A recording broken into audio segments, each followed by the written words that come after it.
So here we are, we're still up in this hot attic, alright, and I'm stepping on electric cables. Do you want people stepping on your electric cables? I don't want people stepping on my electric cables. You know why I'm stepping on these electric cables?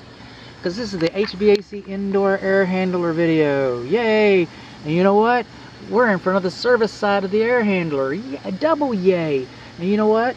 I'm balancing on rafters because there's not a work service platform here because this indoor air handler was installed backwards. Inside out, call it what you will. Look at that. Alright, they just brought it out here. Just go ahead and put it up there, Philip. Okay, Doug, you're pretty fast. Never have to take them back to the shop, buddy. Never have to. Boss likes me. Okay? Well, this is your primary evaporator drain line. A lot of models do not like shallow P-traps. I don't know if this one does or not. It doesn't have it has a shallow P-trap. Another thing about this P-trap, about this primary drain line, is it's not insulated. And all of them, it's hot up here, man. All of them want them to be insulated. We got rusty water in the pan. Look at that. And it's dripping outside. It's dripping outside. Check that out. Okay. Wow. Can we find anything more? Yeah, we can. Look, we got some split air duct right there. Split air duct. This is the sheathing on it. Okay. This is an air handler. See if I can get through here without getting cramps. Told you I was old. You do this to an old man. Hope you feel good about it.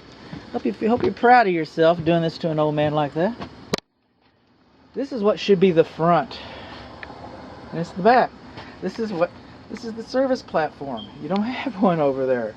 You gotta crawl over there. Every technician that comes up here is gonna do his best to get out of here super pronto. He's not gonna sit here and make sure dial it all in right for you. He's gonna go like, forget this. Who installed this mess? That's what he's gonna be going. That's what he's gonna be doing. You don't think he's gonna be doing that? I do. I don't see a care and use manual. The air duct, where it's attached to the plenums here. You can see the inner lining right there. Do you think that's leaking? I do. I think it's leaking pretty good. I feel it. I can feel it leaking. Okay. Now, the drain line that goes to the exterior, alright, that's dripping out on the side of the house we saw in our previous video. This is your primary drain line. The one with the shallow P-trap, the one that's not insulated, that primary drain line. It's draining into a vent pipe. Not supposed to drain into a vent pipe. It's supposed to drain into plumbing. I mean, that is plumbing, but it's supposed to be draining into a drain pipe, not a vent pipe. Sewer gases can come up and go in and get spread all over, and you know, there's reasons for that. There's reasons for that.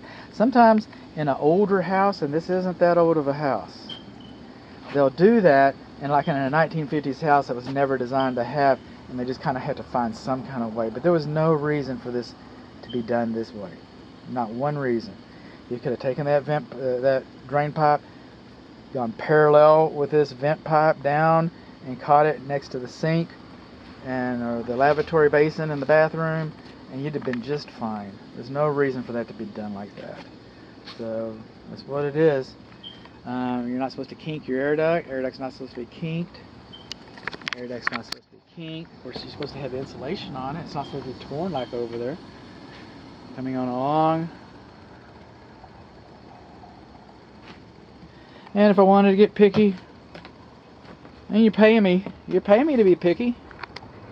So you're not supposed to have more than ½ inch sag in the air duct too. That should have been picked up a little better.